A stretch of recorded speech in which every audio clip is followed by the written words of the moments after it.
오늘 본문은 아브라함에 관한 말씀이에요. 핵심은 아브라함은 어떠한 부활신앙을 가지고 있었는가? 말씀의 제목은 부활신앙 아브라함의 믿음입니다. 부활을 말씀하고 부활을 바라보게 된 것은 사실은 복음서에서부터 시작이 됩니다.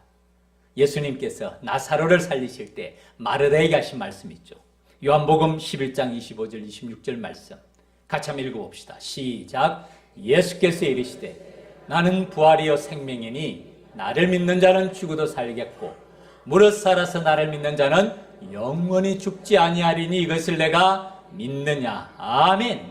나는 부활이요 생명이라. 나를 믿는 자는 죽어도 살겠고 무릇 살아서 나를 믿는 자는 영원히 죽지 아니할 것인데 이것을 내가 믿느냐. 그리고 이 부활은 예수님의 십자가의 죽음과 부활에서 완성이 됩니다. 그리고 그 이후에 우리에게는 부활의 소망을 주셨어요. 예수 그리스도를 믿는 자에게는 부활의 소망 가운데서 이 땅을 살아가게 하셨습니다. 그런데 구약에서 아브라함에게 있어서는 어떤 부활신앙이 있었는가? 아브라함의 부활신앙이 있었을까요? 없었을까요? 있었어요. 성경 전체는 부활신앙의 맥이 도도하게 흘러갑니다. 히브리서 11장 17절부터 19절까지 이 아브라함의 부활신앙을 보여주는데 맨 마지막 19절 그가 하나님이 능히 이삭을 죽은 자 가운데서 다시 살리실 줄로 생각한지라. 이게 부활이죠. 죽어도 살겠고 무릇 살아서 나를 믿는 자는 영원히 죽지 아니하리라고 말씀하셨는데 이삭을 죽은 자 가운데서 다시 살리실 줄로 생각한지라. 비유컨대 그를 이삭이죠. 죽은 자 가운데서 도로 받은 것이니라. 이것이 부활신앙입니다. 아브라함은 큰 시험을 받습니다. 아브라함은 시험을 받을 때에 그 이삭 독자 100세 얻은 아들을 번제물로 드리라는 것이 얼마나 어려운 시험일까요? 믿음으로 이삭을 드렸으니 그는 약속을 받은 자로 돼 이삭을 말합니다. 그 외아들을 드렸느냐? 하나뿐이에요. 둘도 아니고 하나예요.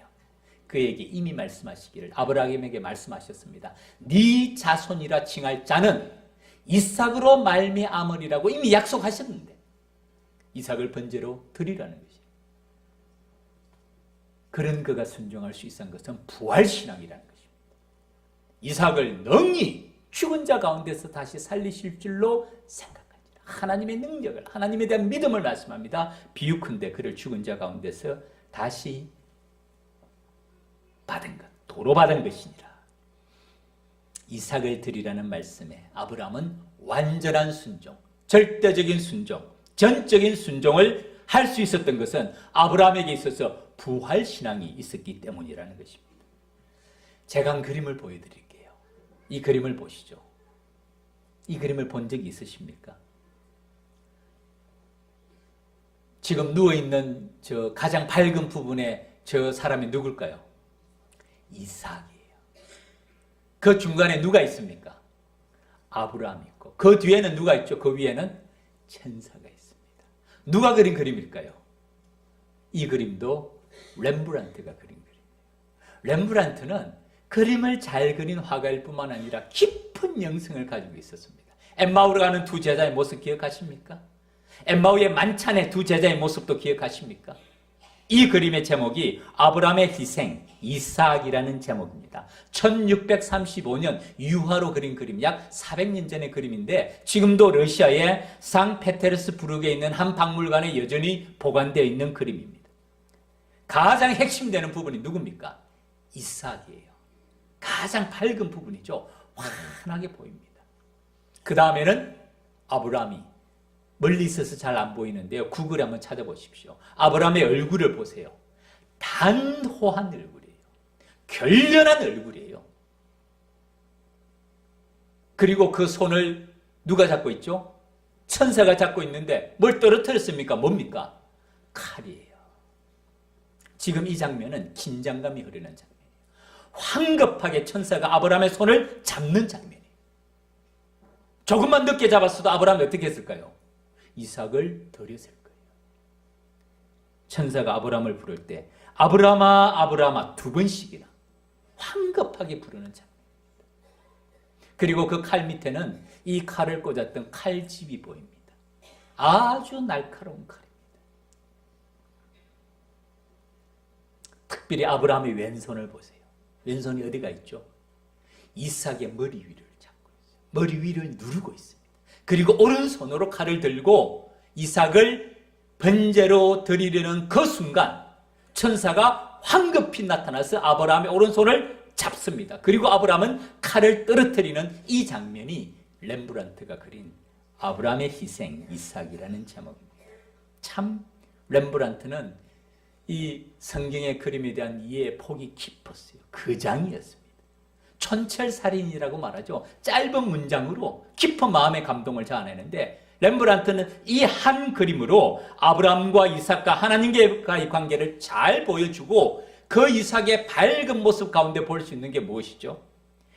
하나님의 독생자 예수 그리스도의 어린 양의 희생의 모습까지 이 그림은 담고 있습니다. 이 그림이 바로 오늘 본문 9절 말씀.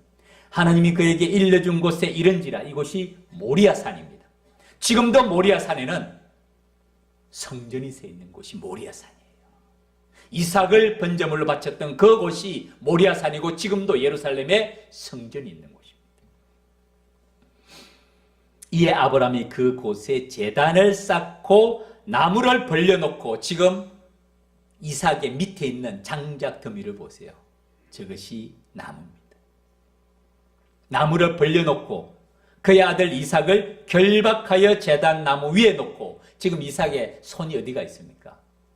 앞으로 와 있습니까? 뒤로 와 있습니까? 뒤로 가 있죠. 왜 뒤로 가 있겠어요? 결박한 거예요.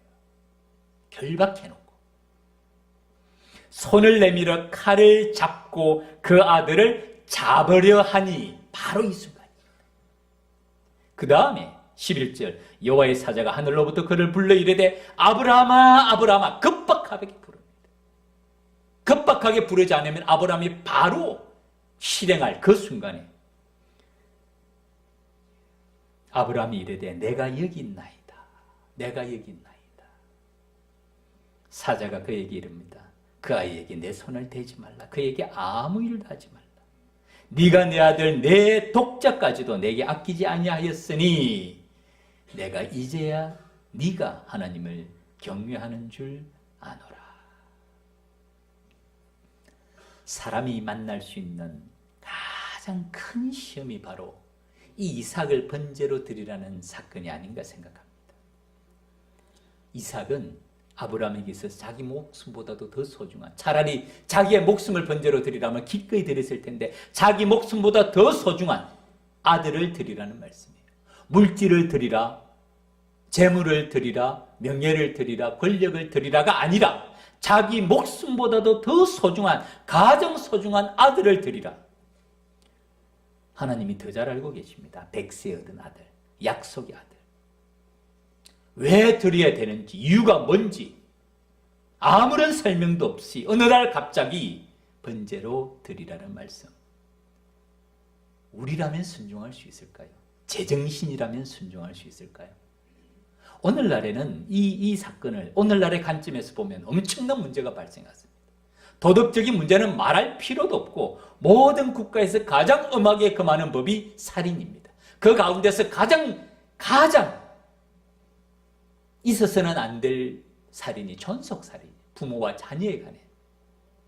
물론 아브라함의 시대를 오늘의 시대의 관점에서 평가할 수는 없습니다. 그 당시 아브라함 시대 때는 아버지가 가정의 모든 문제를 포함, 자녀들의 생산 문제를 포함한 모든 문제를 포함하여 결정하는 절대권자였습니다. 우리나라 역사도 마찬가지예요. 우리나라 이전 역사에서는 가부장적인 제도에 있어서 아버지가 모든 것을 결정했을 때도 있었습니다. 그러나 시대와 장소를 넘어서서 자녀를 번제로 드리는 일은 보통 일은 아닙니다. 이게 일반적인 일은 아니에요. 더더구나 이삭, 아브라함이 75세 때 자녀가 없는 아브라함에게 약속을 주셨어요. 네 씨로 말미암아 하늘의 별처럼 바다의 모래처럼 많게 하리라. 그 약속을 장장 25년을 기다립니다. 100세 때 얻은 약속의 아들입니다. 말씀드린 대로 아브라함을 번제로 바치는 합당한 이유나 설명도 전혀 없습니다. 어떻게 그런 시험을 감당할 수 있겠습니까? 어느 한 분의 글입니다. 하나님의 모든 백성들에게 삶이란 긴 시험의 연속이다. 오늘 우리 찬양이 우리의 분주한 삶의 가운데서, 우리의 바쁜 삶의 가운데서 하나님을 외면하고 하나님을 부인하고 우리는 살아갑니다. 하나님의 모든 백성들에게 삶이란 긴 시험의 연속이고 오늘 우리에게도 크고 작은 시험들이 많이 있습니다. 이 시험의 의미가 무엇일까요? 우리 모두에게 위로와 용기를 주는 말씀 가운데 하나가 이것입니다. 인용하겠습니다. 어려운 시험은, 우리가 만나는 시험들은 하나님께서 우리를 인정하시지 않는 표시가 아니라는 거예요. 오히려 그 반대라는 겁니다. 그러면서 예를 듭니다. 마치 귀금속에 함유된 광석만이 산산이 부수어서 뜨거운 용광로에서 그 정교의 과정을 거쳐 순금을 만드는 것 같이 시험을 경험하는 이 모든 과정이 우리를 순금처럼 연단하는 과정이 된다는 것을 기억하십시오. 바위돌 아무거나 깨뜨리지 않죠. 그 안에 금이 들어있고 보석이 들어있고 귀금속이 들어있을 때 그 바위를 깨뜨립니다. 그리고 용광로에 녹입니다. 그리고 불순물을 제거한 다음에 정제를 해나가는 과정입니다. 아무것도 들어있지 않는 돌은 깨뜨리지도 않아요. 손도 안 됩니다. 내버려 둡니다. 그러나 그 속에 귀한 것이 들어있을 때 하나님께서는 연단하셔서 더 하나님의 사람으로 만들어 가신다는 말씀이죠. 우리의 믿음의 가족들, 예기치 못한 많은 환난과 시험들이 있습니다. 분주한 삶, 바쁜 삶을 살아갑니다. 투병 중에 있는 믿음의 가족들이 많이 있지 않습니까? 지금 이 시간도 입원 중에 있는 믿음의 가족도 있고요. 수술을 곧 앞두고 있는 믿음의 가족들도 있습니다. 왜 이런 일이 우리에게 일어나는지 이해할 수도 알 수도 없는 상황이 많이 있지만은 이 모든 일을 통하여서 하나님을 만나는 기회가 되기를 바랍니다. 우리 자녀들의 삶에서도 마찬가지예요. 우리 부모님들 마음을 다하여서 자녀 앞날을 위해서 기도하며 가정과 직장을 위해서 기도합니다. 이 일들 가운데서 우리와 함께 하시는 선한 목자 되시는 주님을 만날 때에 이 연단 과정이, 이 과정이 오히려 축복의 과정이 될 줄 믿습니다. 욥기의 고백이 뭡니까? 욥기 23장 10절, 우리가 잘 아는 말씀이죠. 욥기 23장 10절입니다. 내가 가는 길을 그가 아시나니. 내 인생의 길이지만, 바쁘고 분주한 내 삶의 길이지만 우리는 모릅니다. 내일 일이 무슨 일이 일어날지 누가 압니까?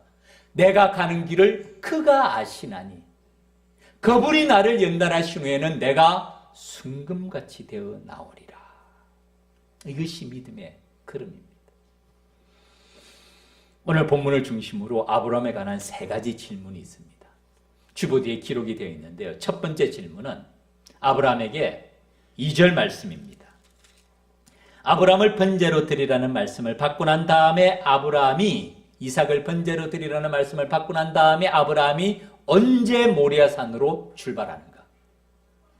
일주일 지나고 한 달 뒤, 1년 뒤에 출발하는가? 첫 번째 질문이고 두 번째 질문은 12절에 이제야 네가 내 아들 독자까지도 내게 아끼지 아니하였으니 내가 이제야 네가 하나님 여호와를 경외하는 줄 아노. 그러면 하나님이 그 이전에는 몰랐다는 말씀입니까?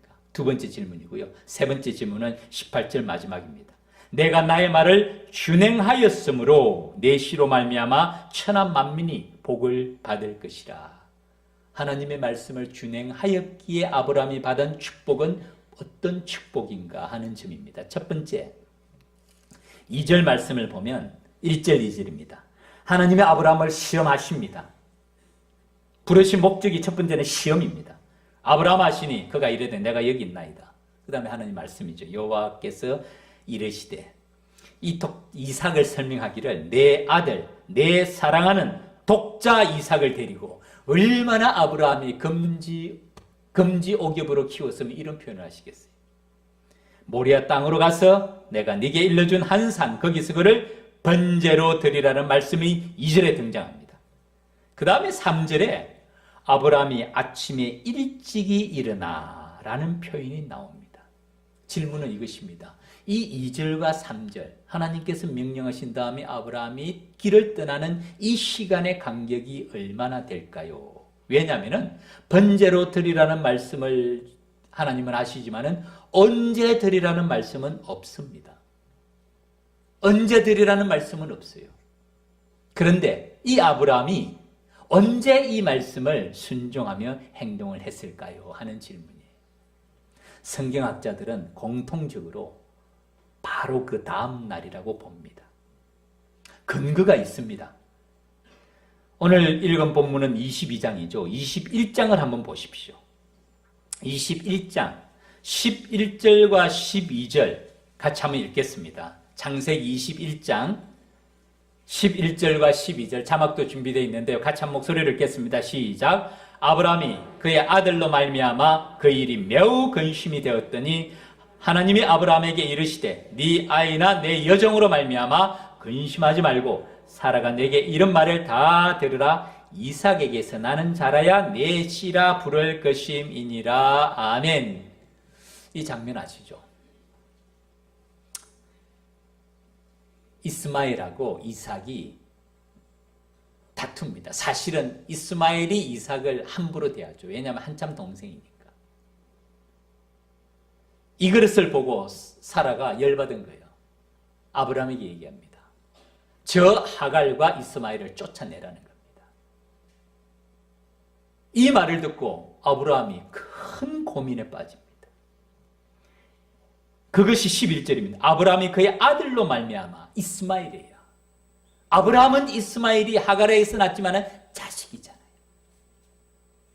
이 일이 매우 근심이 되었더니 이스마엘을 쫓아낸다는 게 집에서 쫓아내라는 겁니다. 그게 쉬운 일이겠어요. 나가서 어떻게 살라고. 얼마나 근심을 했으면 하나님이 위로하십니다. 하나님이 아브라함에게 이르시되 네 아이나, 먼저가 아이예요. 이스마엘이에요. 그리고 내 여종으로 하갈이에요. 근심하지 말라. 걱정하지 말라고. 그 다음에 하신 말씀이 사라가 내게 이런 말을 다 들으라. 참 하나님께서 이 사라와 하갈을 적절하게 화해시켜 주시면 좋은데 이삭과 이스마엘도 적절하게 사이좋게 살아라. 이렇게 산집에 살게 하시면 좋은데 그렇게 하지 않으세요. 사라의 말을 100% 들으라는 거예요. 100%. 95%도 아니고 99%도 아니고 100% 듣고 그 말대로 하갈과 이스마엘을 쫓아내라는 거예요. 완전히. 그 다음에 하나님께서 그를 내가 돌보겠다 라고 말하시는데 그 다음에 14절 21장 14절 앞부분만 같이 한번 읽어봅시다. 시작. 아브라함이 아침에 일찍이 일어나. 여기까지예요.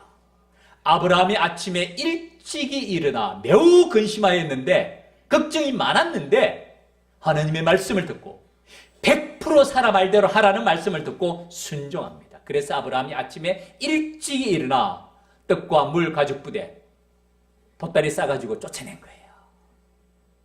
쫓아낸 거예요. 그 표현이 22장 3절 아브라함이 아침에 일찍이 일어나 이 말과 똑같습니다. 단어와 어순이 똑같아요. 그런데 놀라운 것은 이스마엘을 내어보낼 때는 아브라함이 그의 아들로 말미암아 그 일이 매우 근심이 되었다는 이 표현이 있는데 이삭을 제물로 바치는 일은 이보다 더 엄중한 명령이잖아요. 쫓아내라는 말씀이 아니고 어떤 말씀이죠? 죽이라는 말씀이에요. 세상에 아들을 죽이라는 말씀이에요. 번제로 바치라는 이 말씀인데도 아브라함이 이 일로 인하여서 매우 근심했다는 표현이 없습니다. 오히려 아브라함이 아침에 일찍이 일어나 그 말씀에 순종하는 말씀을 보여주고 있는데 이유가 뭘까요? 이스마엘보다 이삭을 덜 사랑해서 그럴까요? 천만의 말씀. 아브라함의 성장과 변화를 보여줍니다. 아브라함이 하나님을 믿는 믿음에 대한 성장과 변화를 보여줘요. 아브라함 과거에 많은 실패와 실수가 있었습니다. 자기 아내를 애굽으로 데리고 갔을 때 그 아내로 인하여서 혹시 목숨을 잃을까 봐서 아내를 팔아먹습니다. 아내라고 말하지 말고 내 누이 동생이라고 말하라. 아내를 아내라고 부르지 못하는 아브라함의 심정이 아니고 일부러 그렇게 해요. 한 번뿐입니까? 그 다음에 아비멜렉 그랄 왕이죠. 만났을 때도 똑같은 실수를 반복합니다. 마누라 팔아먹은 사람이에요. 그런 실수 가운데서도 아브라함이 이제는 많은 결점과 약점이 있었지만은 이제는 하나님에 대한 전적인 믿음으로 완전한 신앙으로 변해왔습니다. 그는 날마다 하나님이 어떤 분인지를 알면서 그 믿음이 성장하고 변해갔던 것을 보여줍니다. 그리고 이제는 가장 어려운 시험 앞에서도 하나님에 대한 완전한 믿음으로 완전한 순종을 하는 아브라함의 모습을 보여주고 있습니다. 사랑하는 믿음의 가족 여러분, 우리 가운데도 우리도 많은 결점들이 있지 않습니까? 우리 가운데 완전한 사람이 있습니까?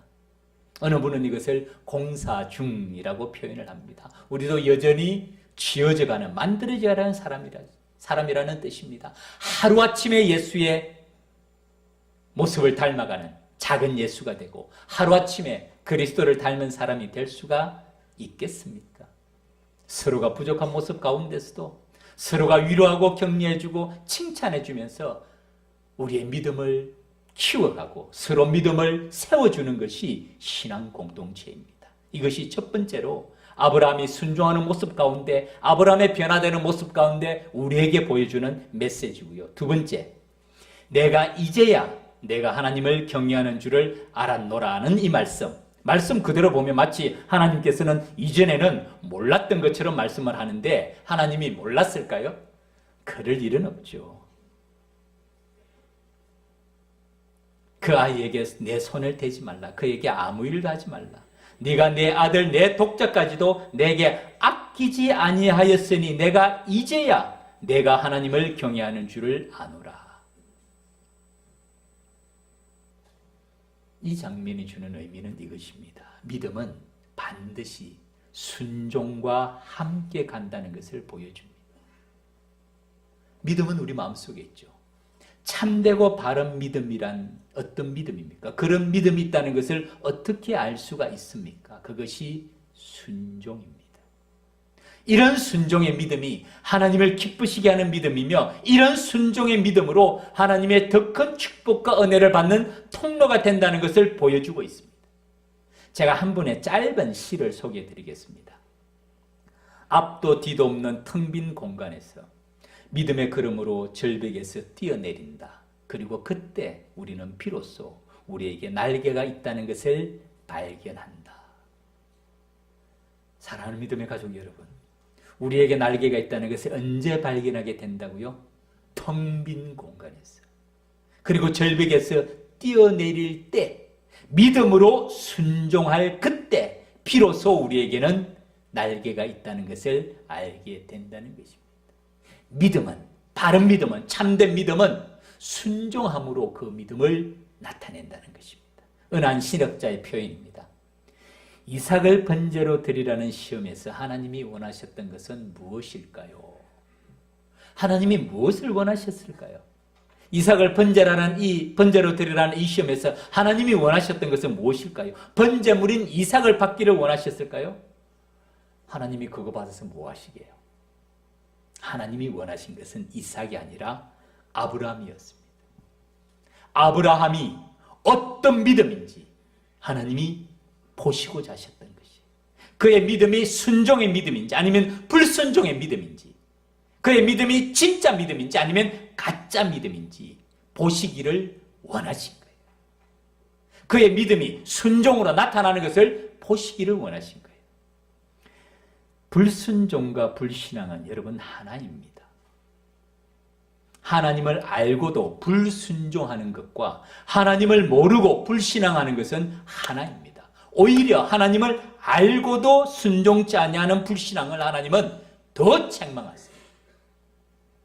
장로님의 기도처럼 불순종은 우상숭배와 같습니다. 사무엘 선지자가 사울에게 아주 강하게 말씀하시죠. 사무엘이 이르되 여호와께서 번제와 다른 제사를 그의 목소리를 청종하는 것보다 더 좋아하시겠습니까? 하나님의 목소리에 순종하는 것, 하나님의 목소리에 청종하는 것, 듣고 따르는 것이 번제와 다른 제사보다도 더 중요하다는 것이에요.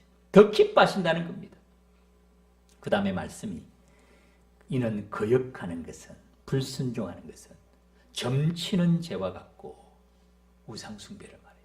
그 다음에는 완고한 것은 자기 고집을 꺾지 아니하는 것을 말합니다. 사신 우상, 죽은 우상에게 절하는 것과 같다는 말씀이에요. 사무엘 시대 때 제사가 생명일 때도 사무엘 선지자는 제사와 다른 어떤 번제보다도 더 중요한 것은 하나님의 말씀을 청종하는 것, 듣고 순종하는 것이라고 말씀합니다. 불순종과 불신앙은 하나입니다. 참된 믿음은 반드시 순종으로 나타납니다. 그런데 오늘날 우리는 어떻습니까? 하나님에 대해서는 너무 잘 알죠. 입만 열면 하나님의 영광, 입만 열면 하나님의 뜻, 입만 열면 하나님의 나라라고 말하는데 정작 우리의 삶 속에서 하나님의 말씀에 대한 순종이 있습니까?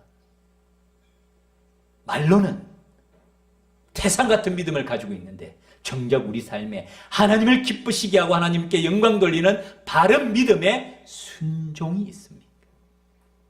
이것이 세 번째 질문과 연결됩니다. 하나님에 대한 바른 믿음으로 바른 순종을 할 때 그에게 하나님께서는 약속을 이루게 하십니다. 이는 네가 나의 말을 준행하였음이니 네 독자 이삭도 아끼지 아니하시고. 순종함을 하나님께 드렸을 때 하나님이 그에게 아끼겠습니까?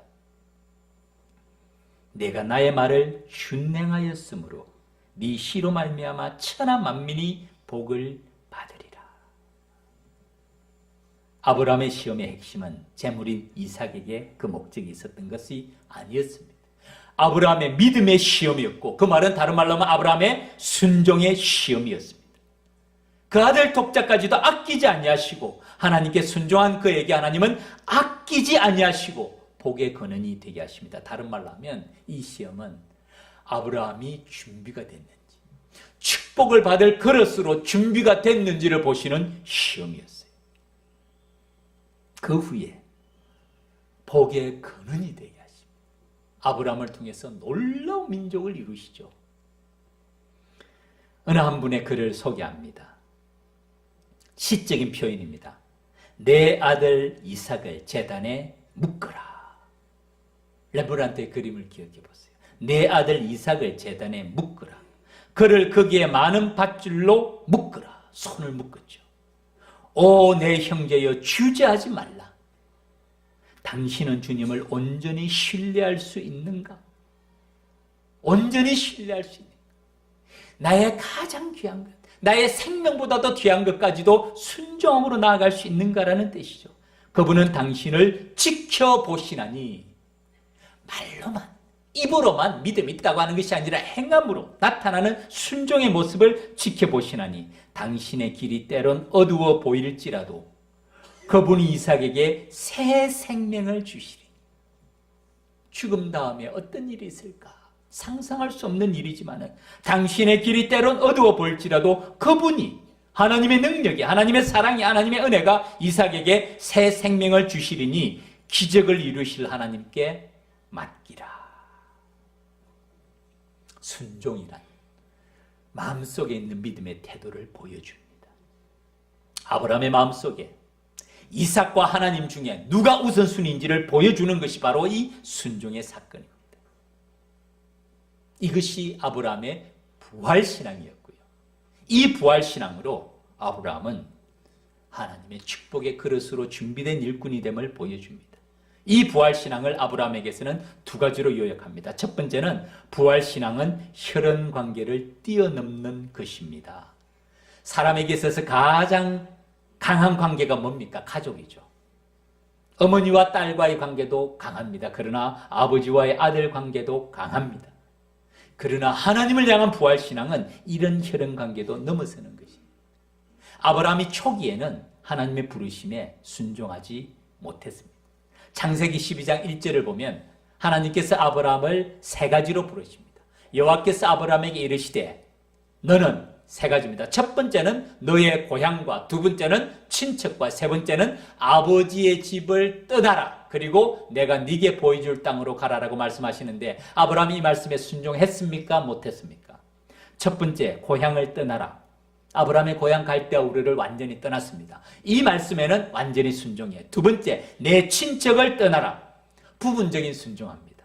조카 롯을 데리고 떠납니다. 그 다음에 세 번째, 아버지의 집을 떠나라. 이 말씀은 완전히 불순종이에요. 그 아버지의 데라를 데리고 떠납니다.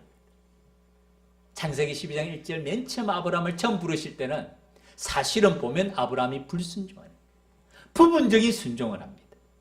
그런 아브라함이 하나님을 더 깊이 더 잘 알고 난 다음에는 이보다 더한 부르심에도 전적으로 순종할 수 있는 사람으로 변합니다.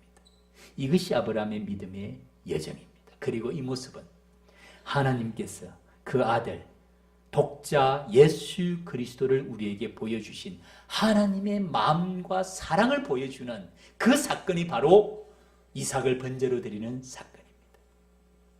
로마서 8장 32절, 자기 아들을 아끼지 아니하시고 예수 그리스도를 말합니다. 우리 모든 사람을 위하여 내주시니가 십자가의 죽으심을 말하죠. 어찌 그 아들과 함께 모든 것을 우리에게 주시지 아니하겠느냐. 주시겠다는 말씀이에요? 못 주시겠다는 말씀이에요?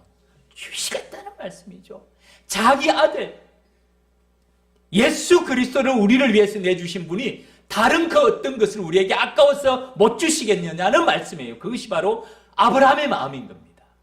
그 아들 독자 이삭까지도 하나님께 아낌없이 드린 그 마음에 하나님께서 놀라운 축복을 주신 것처럼 하나님 아버지께서 예수 그리스도를 우리에게 주셨는데 우리가 구하는 그 어떤 것도 들어주시지 아니하겠느냐는 말씀이에요.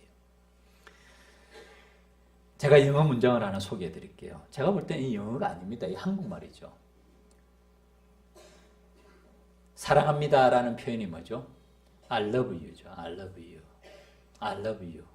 이게 I love you가 미국 말입니까? 한국 말입니까? 한국말이죠. 한국말 아니에요? I love you. 뭐 다 그렇죠. 그죠? 그 다음에 부모가 자녀에게 말할 때는 그 다음에 하나가 돼 있어. I love you. More than you think. 네가 생각하는 이상으로 나는 너를 사랑한다. 이 부모의 사랑 아닙니까? 자녀들이 엄마 아빠한테 엄마 I love you 이렇게 말할 때 부모들이 love you more than you think.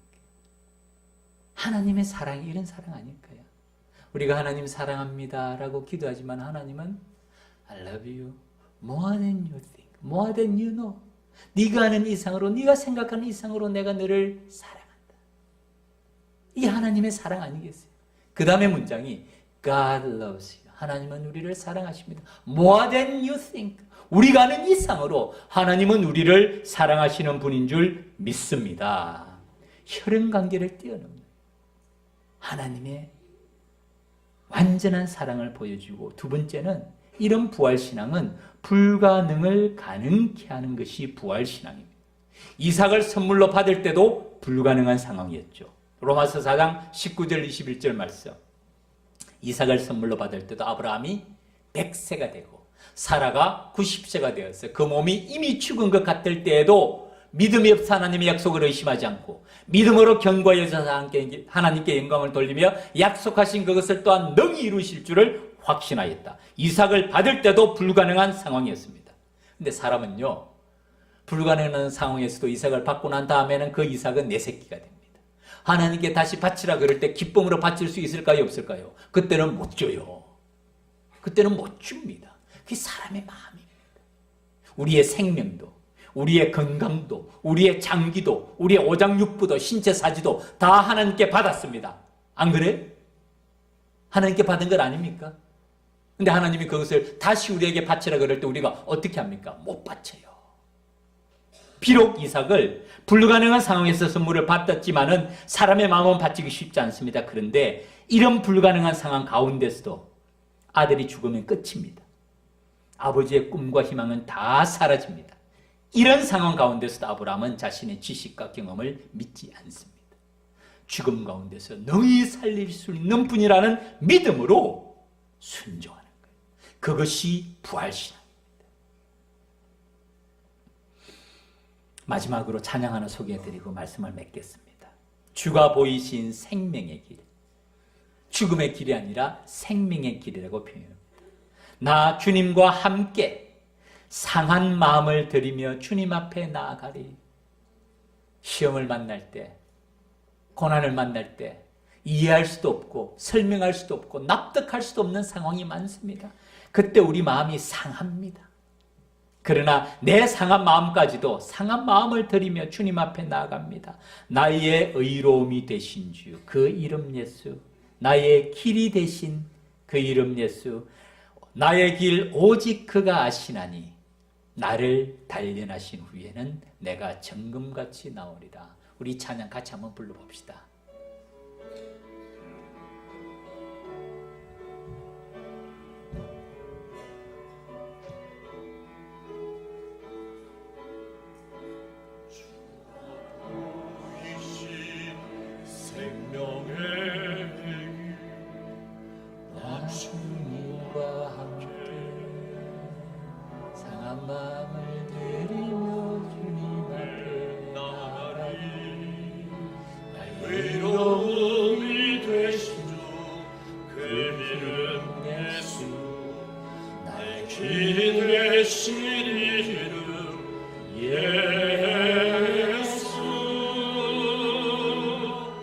나의 길 오직 그가 하시나니 나를 단련하신 후에 내가 정금같이 나오. 한 번 더 하겠습니다. 주가 보이신 생명의 길, 나 주님과 함께 상한 마음을 들이며 주님 앞에 나아가리. 나의 의로움이 되신 주 그 이름 예수, 나의 길 되신 이름 예수, 나의 길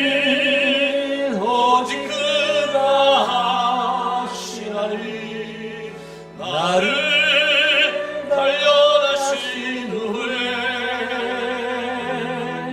내가 정금같이 나오. 나의 길 오직 그가 하시나니 나의 길 오직 그가 하시나니 나를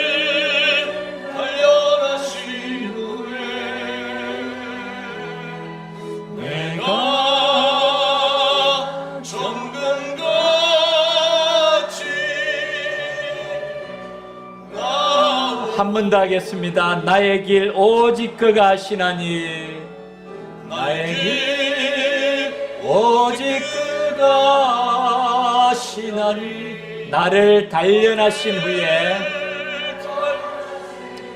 내가 정금같이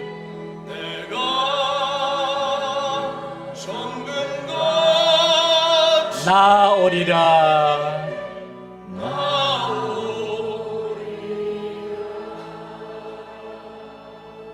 아멘. 우리 믿음의 가족들의 삶의 걸음 가운데서도 납득할 수 없고 설명할 수 없고 이해할 수 없는 상황 가운데서도 하나님의 선하심을 믿으며 하나님의 인자심을 믿으며 하나님의 성실하심과 그분의 사랑을 믿으며 하나님의 말씀에 전적으로 순종함으로 하나님을 기쁘시게 하며 하나님의 축복을 받아 누리는 믿음의 백성들이 되기를 주님 이름으로 축원합니다. 기도 올리겠습니다.